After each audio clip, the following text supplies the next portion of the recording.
Look, the world's been pretty intense lately. Headlines everywhere. It feels almost impossible to keep up, right? Absolutely. Just constant information overload. Exactly. Yeah. And that's why we're doing this deep dive. Our mission is basically to take this whole stack of stuff, articles, research, notes, and just pull out the really important bits, the key insights. Kind of a shortcut to getting properly informed. Yeah, exactly. Giving you those aha moments. So today, we're really zeroing in on the latest flare-up between Israel and Iran. Trying to get under the surface, Understand the layers beneath the breaking news. Right. Because the goal here is to peel back that sort of reactive media narrative you always see Hmm. and reveal what's really going on, and maybe even more importantly, what's not being talked about much. It's about getting the underlying currents. Okay, so let's set the scene. This past week, we saw what some insiders are calling these dance steps. Mhm. Very carefully choreographed moves in the Middle East. You had Israel's airstrikes, then Iran firing rockets back, and then Israel hitting air defenses again, and also what were called nuclear sites. Yeah, that sequence was widely reported. And a huge piece of this puzzle is the U.S. involvement, specifically Donald Trump approving and using a bunker buster. Now, for people listening who maybe aren't familiar, what's the deal with a bunker buster? What makes it so effective? Well, a bunker buster is designed essentially to penetrate really hardened targets before it explodes. Think thick concrete layers of earth. Right. It uses kinetic energy, just sheer force, and a delayed fuse. So it punches through, gets inside, then detonates. Maximum damage inside hardened places like, well, underground bunkers or potential nuclear facilities. Gotcha. And what's really striking, based on our sources about these initial moves, the first strikes. Yeah, this is critical and often gets glossed over. Both Israel and the United States took preemptive action here. Preemptive, meaning Iran hadn't attacked first. Exactly. Our sources are quite clear on this. Iran hadn't actually taken aggressive steps to provoke these specific initial strikes, and that's a big deal for the U.S., given its usual no first strike policy. So a major shift. A major shift. Very, very different, very unique, really. It signals something new on the global chessboard. Major powers initiating conflict without that immediate provocation could redefine things. And you mentioned this isn't entirely new ground, that there's a history here since October 7th. That's right.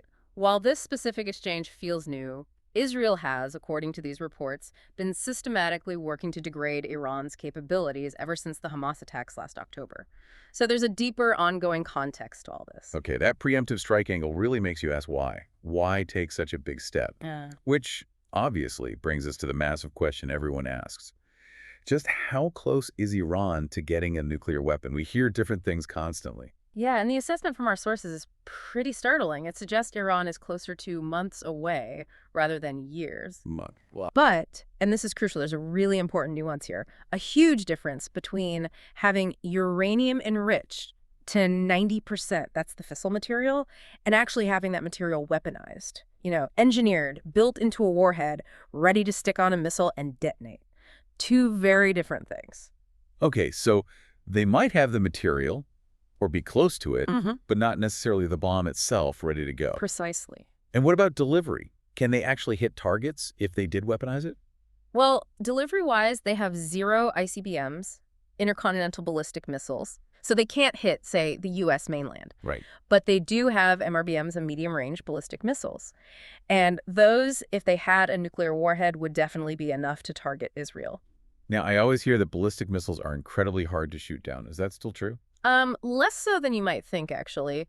U.S. and Israeli air defense systems like Iron Dome and David's Sling and the Arrow systems, they've gotten very sophisticated. They've been intercepting barrages at rates of like 80% or even higher. 80%? That sounds pretty good. It is, but it's a probability game, you see. Even if only, say, 2 to 5 missiles out of 100 get through, if one of those happens to be carrying a nuclear warhead, well, that's catastrophic. Yeah, you wouldn't want to risk even one getting through. Especially given Iran's stated rhetoric about Israel's eradication, Israel simply cannot afford to take that chance. Which brings us back to the recent strikes and the skepticism around how effective they really were. Well, We even had contradictory statements from the U.S. government suggesting maybe they didn't completely wipe out the enrichment program.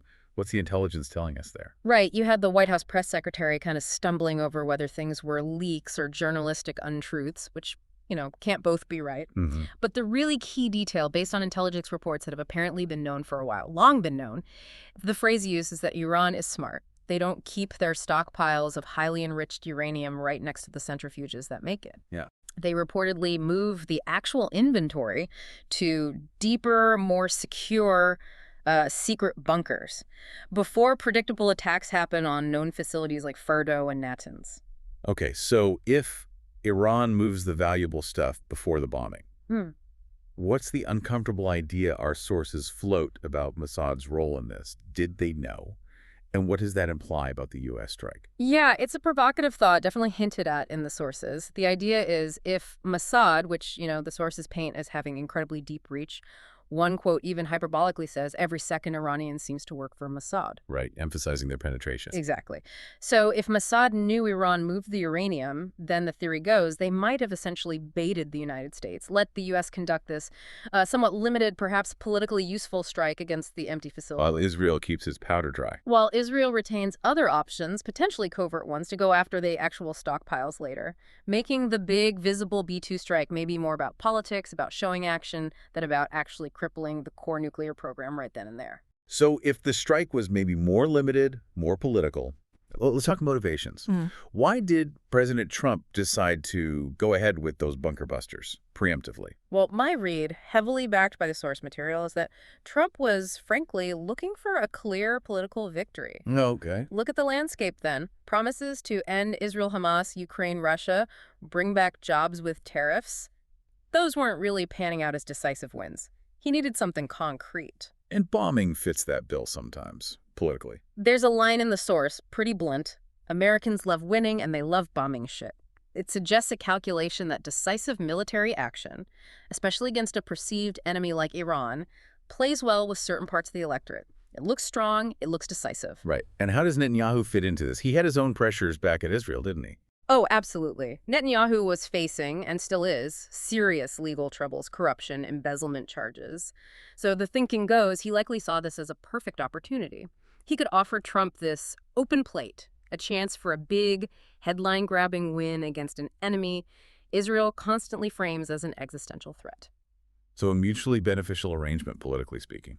It certainly looks that way from the analysis. It served both leaders' immediate needs. And this ties into a classic concept from war colleges, the difference between limited war and total war. Explain that a bit. Okay, so limited war has limited goals. You're not trying to completely crush the enemy, maybe just achieve a specific objective. The problem, often argued, is that it frequently doesn't work long-term and can be very expensive. Total war means you're all in, full commitment to destroying the enemy's ability to fight, resetting their capability. So where did Trump's B-2 strike fall on that spectrum? Definitely a limited war move, according to this analysis, hitting those 3 known enrichment sites. The sources argue there was no strategic long-term benefit in terms of actually stopping Iran's nuclear program. And the consequences. Well, ironically, it might have actually made the Ayatollah look stronger to his own supporters, like, see, we can take America's best shot and keep going. And critically, it gave Iran what they could frame as justified grounds to go shopping for more advanced weapons or technology from allies, think North Korea, Russia, China. Okay, let's widen the lens then. Given all these complexities, why Iran specifically as the target for a first strike by Israel? Why not focus elsewhere? Because Iran is, as one source puts it, basically the only country in the world where Israel could launch a first strike and expect to get almost full support from the international community, maybe not out loud, but tacitly. Why is that? It boils down to the core rivalry in the Middle East. You've got these 2 major competing spheres of influence, right? Shia Islam, led by Iran, and Sunni Islam, led by Saudi Arabia. They're the main players. The main course, as one source says. Exactly, and everyone else is kind of a side dish navigating between them. And the key thing is almost everybody else in the region and beyond wants to see Iran weakened. Saudi Arabia, Bahrain, the UAE, the Sunni powers, absolutely. But also NATO, the U.S., Iran doesn't have many powerful friends who would publicly rush to its defense in that scenario. But Iran isn't powerless. Our sources mention some overlooked leverage they have. Oh, definitely. And it's something quite basic. Food. Iran is often called the breadbasket of the Middle East. Interesting. How does that translate to leverage? Well, think about countries like Saudi Arabia or the UAE. They rely heavily on food imports. Iran's agricultural output is significant, so Iran can potentially make quiet deals, maybe with China on agriculture trade, and then subtly influence supply chains to its regional rivals, cause real pain, gain influence, without ever firing a shot. It's economic hardball. That's a fascinating angle, and it touches on the risks of pushing for regime change in Iran, doesn't it? Absolutely. It's a huge risk. You could end up installing someone far worse, or the whole country could just descend into civil war. Look at Iraq, Syria, Libya. The track record isn't great. And the Iranian people themselves. Most Iranians, while many dislike the theocracy, would likely prefer it over what they'd see as an Israeli or Western puppet government. National pride is a strong factor. And what about the big players? Russia and China, we hear they're non-committal. What's really going on? Yeah, publicly they tend to be pretty quiet or issue bland statements, but that's just the surface level of diplomacy, right? Sure. It's almost certain they're involved in backroom deals, maybe providing covert support, sharing intelligence, selling arms under the table. Just because they aren't shouting support for Iran from the rooftops doesn't mean they aren't quietly helping or positioning themselves. It's that hidden side of international relations. Let's shift gears a bit to the information itself.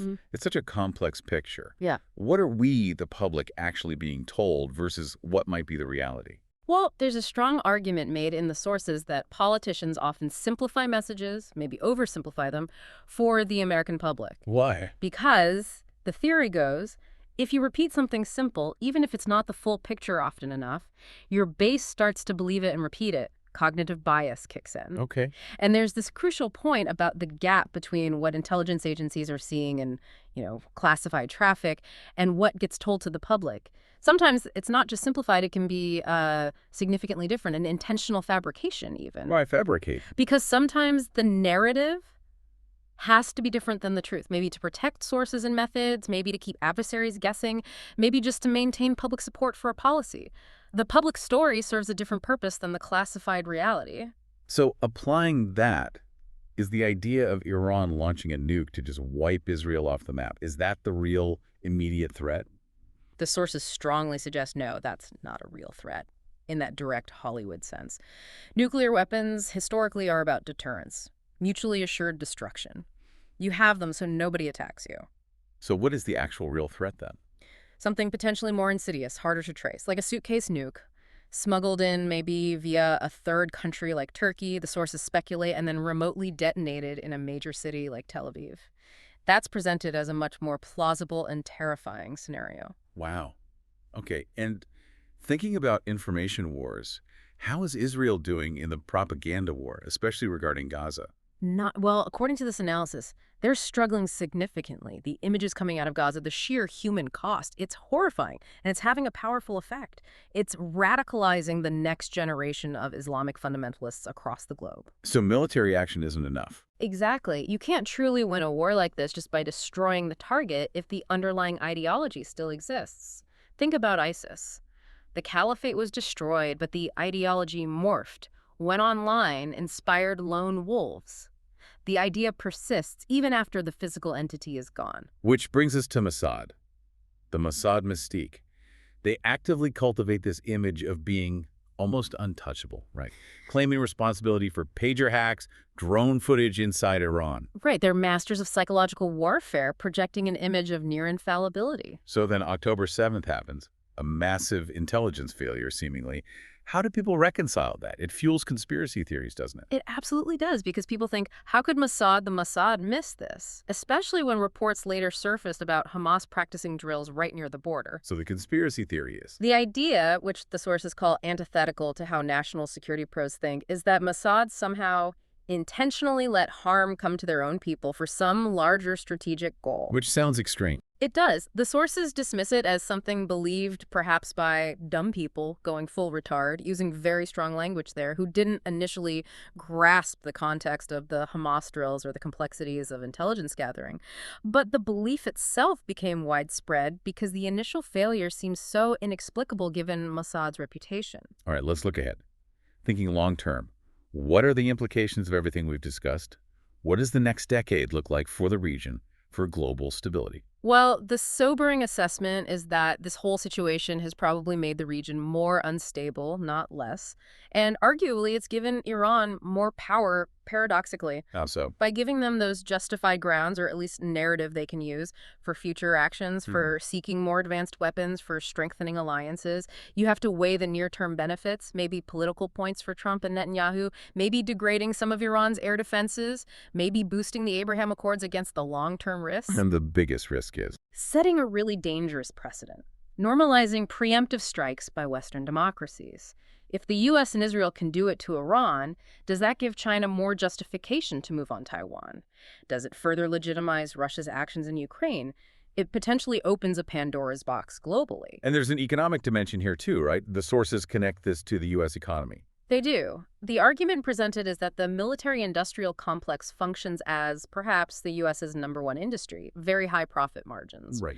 So, from a purely cynical economic viewpoint, encouraging or at least facilitating ongoing conflict guarantees a market for weapons sales. The world's hotspots become, as one source rather starkly puts it, playgrounds for testing and selling military tech. And how does that compare to, say, China's approach? China's playing a very different game, often described as very shrewd. Long-term economic infiltration, trade deals, infrastructure projects like the Belt and Road Initiative, they generally don't demand ideological alignment from their partners in the same way the U.S. sometimes does. They're likely watching the U.S. playbook very closely and learning strategically. Interesting contrast. Now, you also mentioned Europe is facing some unique challenges. What's happening there? Yeah, the sources really highlight Europe as a critical space to watch. The next 10 years of democracy really being tested there. You're seeing parliaments getting dissolved, leaders explicitly aligning themselves either for or against figures like Trump, a real questioning of traditional alliances. And a desire for more independence from the U.S. Definitely a growing desire to break away from just following the U.S. lead. Look at Germany struggling to ratify its own chancellor initially, Uh-huh. or Spain pushing back on NATO spending targets, saying, no, we're not meeting that minimum. It's this unique, maybe under-discussed evolution where Europe is trying to figure out its own path, its own strategic interests. And pulling it all together, Trump's actions seem like a recurring theme impacting these dynamics. He is, as the sources suggest, actually quite predictable. But you have to shift your frame of reference. Don't ask what's good for America. Ask what's good for Donald Trump. His decisions, according to this analysis, consistently seem to align with what benefits him personally, saving face, looking strong, playing to his base. Which is different from traditional leaders. Very different from how you'd typically analyze statesmen like, say, Netanyahu, Putin, or Xi Jinping. They're generally seen as operating rightly or wrongly in the perceived long-term interest of their state, advised by teams of professionals focused on national strategy. Trump's calculus appears much more personal, much more immediate. #tag outro. Wow. Okay, this deep dive really shows just how many layers there are beneath those initial headlines, doesn't it? So much more going on than most news coverage captures. It really does. The strategic games, the hidden motives, the potential long-term ripple effects, it's incredibly intricate. So maybe a final thought for you, the listener, to chew on. Consider this. When nations, or maybe just their leaders, operate based on simplified narratives and chasing short-term political wins, what kind of unexpected long-term consequences are we actually setting in motion?